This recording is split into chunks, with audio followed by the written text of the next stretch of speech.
Do you ever feel that you might be just a little bit lost? I don't mean in the, oh my God, what have you been doing with your life thing. I feel that a lot. Oh God. Just go.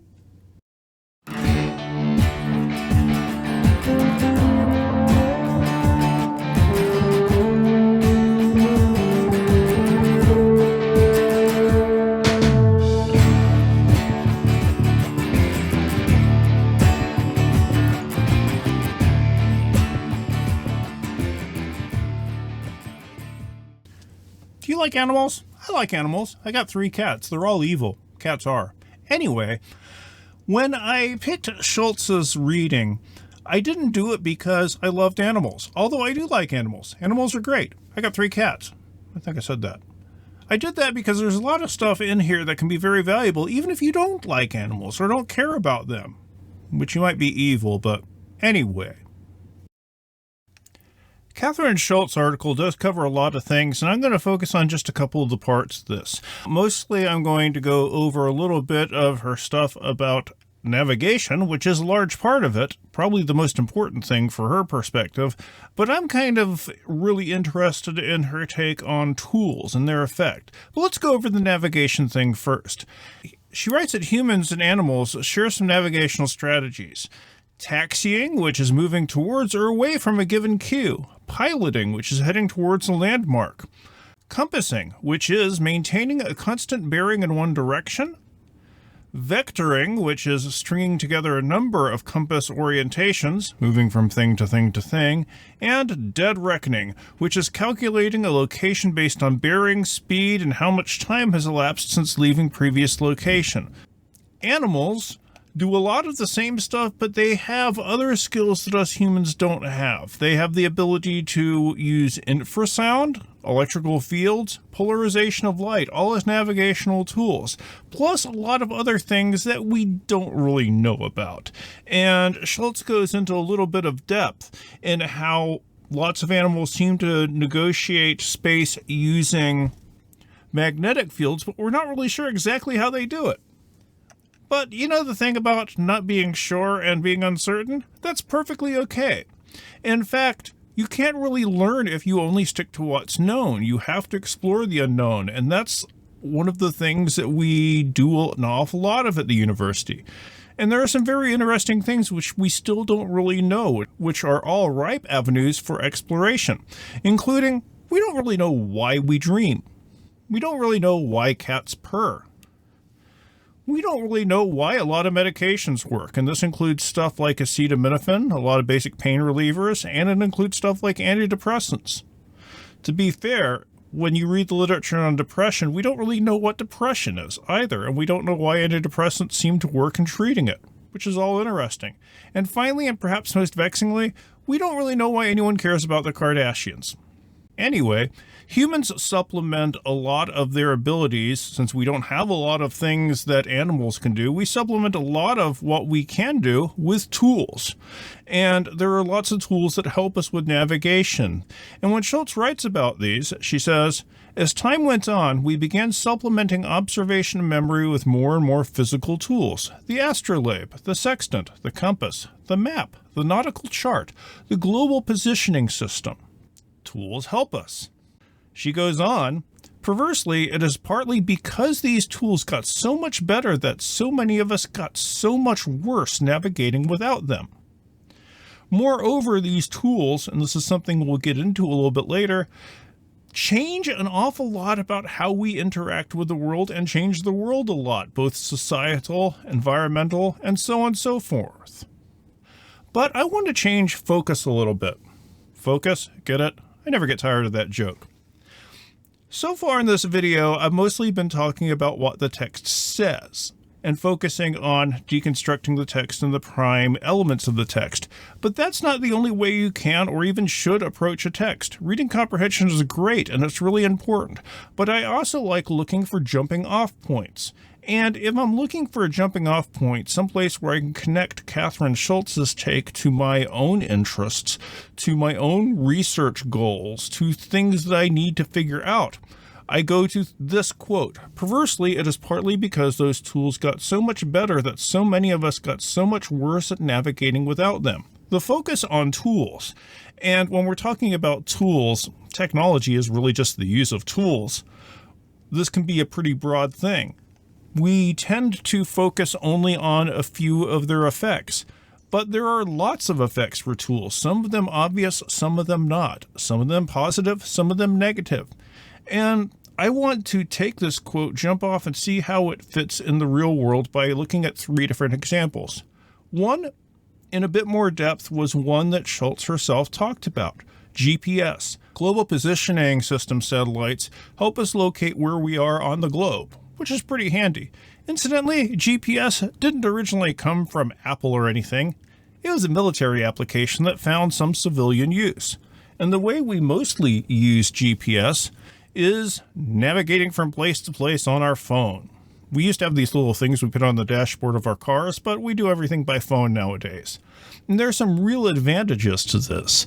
It's really easy to find a place you've never been to before, and it's very, very hard to get lost. But there are downsides. When we're trying to find places driving around, if you don't use these tools, you tend to build a map, a mental map of the places you're going, to where you know how each of your locations relate to each other. If you use GPS every time you go out to find a new place, are you really able to connect this place is halfway between point A and point B? This club I like to go to is this far away from my school and this far away from my work? Probably not. So if you have a less complete mental picture of the city because you've been using GPS, it's going to make you more reliant on that GPS. Another thing, if I gave you 2 locations and asked you to plot a course from one of them to the other using a map, how many of you would be able to do it? It would probably take a lot of you an awfully long time, and you probably wouldn't come up with the most efficient route because, well, why would you? You've been using GPS to do all of this stuff for you. But sometimes GPS doesn't work as well as you want to, and you have to figure out other ways. Trust me, I got lost making a pickup the other day because GPS put me 4 miles out of the way. It was rural and GPS wasn't as good. If I didn't have other skills, I would have had a real problem with this. It isn't just me talking smack about GPS. Satellite navigation expert Robert McKinley, the former president of the Royal Institute of Navigation, argues that lots of us are losing our own sense of navigation because we never use it. So that's one of them. Another example of unexpected consequences of tools is general automation. Tasks tend to get automated for a lot of reasons. They're too tedious, they're too dull, but one reason we automate a lot of things is because they involve a lot of fiddly, nitpicky parts that when they stick together end up being very complex, and it's hard for us to manage a bunch of little things. It requires a lot of expertise that a lot of people don't have, so automation makes it to where we don't have to think about all those little parts, which can be a plus and it can be a negative. Cognition, technology, and organizational limits. Lessons from the Air France 477 disaster. And this involves an airline accident. Now, the plane's airlines pilot are very complex machines. There's lots of systems that have to all work together. And figuring out how everything fits together is a very cognitively difficult task. So a lot of these things get automated, and the connections between a lot of these elements get automated together. Pilots call this the glass cockpit because we only see the surface of it. We don't see all the stuff underneath that works. One example of a system that airline pilots rely an awful lot on is the autopilot, which helps fly the plane and in fact requires very little input from a lot of the pilots on a lot of levels, to the point where pilots only sit back and make sure everything's working. But what happens when stuff stops working? This brings us to the Air France disaster. Air France is a major European airline, and this particular flight, 344, was going from Rio de Janeiro to Paris, and this was in 2009. Partway through, due to reasons, I'm not going to go into them here because the goal isn't to tell you all about this disaster. For various reasons, the automatic pilot shut off. And when the pilots had to do a lot of tasks to keep the airplane flying, things that the automatic pilot normally does for them, they weren't as good because they didn't practice on these skills. They're not used to running the plane without the automatic pilot. There were some overcorrections, there were some airspeed issues, and the plane stalled. When an aircraft stalls, it's because they are either at the wrong angle or aren't maintaining enough speed to keep lift. And when lift gets interrupted, planes fall from the sky. And this is what happened to this Air France flight. It fell to not the ground, it fell into the ocean, cracked apart, everyone on it died. In the previously mentioned article about this disaster, the author focused on automation. They wrote, "The glass cockpit delivers many benefits, but it also subtly distances pilots from the systems that they oversee and control." That's one of the things that automation is supposed to do. Runs all the little stuff for you. But this erodes their ability to diagnose and respond to automation surprises and unusual conditions. So not only does this move them away from the little systems underneath, since they're only dealing with the automation, when something goes wrong in those little systems, they're less skilled at fixing it. Within the aviation community, there is a concern that constant operation within limits causes a subtle degradation of pilots' ability to interpret and respond to situations that lie beyond such limits. This degradation is not only caused by extensive use of automation, but hidden by it. So this adds another wrinkle. Not only does the automation mean they don't get a lot of experience working without it, the automation also hides just how complex the task is to begin with. So the problem is that automation kind of acts as an insulator between the pilot and all of the systems that they need to know. And when the automation's working fine, that's not a problem. But when the automation's not working for some other reason, the automation means that the pilots themselves won't know what to do because they're not going to be as skilled. Is this a problem? Well, the pilots weren't able to adequately fly the plane without the automation. It crashed. Lots of people died. Food for thought. The third example is artificial intelligence. Now, artificial intelligence is still a relatively new technology. As of the filming of this, ChatGPT 5 just came out. And even though it's been a few days since its release, there are already a lot of issues popping up. It's sometimes easy to forget that AI hasn't been around with us all that long, even assuming that what we have in chatbots actually is AI. That's another discussion. When Google first announced that AI was coming to Google Search, people were excited that it might streamline the process, do a lot of work summing up stuff. But it didn't take long for Google's AI to run into some issues in providing overviews that were just wrong. Andrew Johnson, former president of the United States, did not earn 14 degrees from University of Wisconsin-Madison, and particularly not as late as 2012.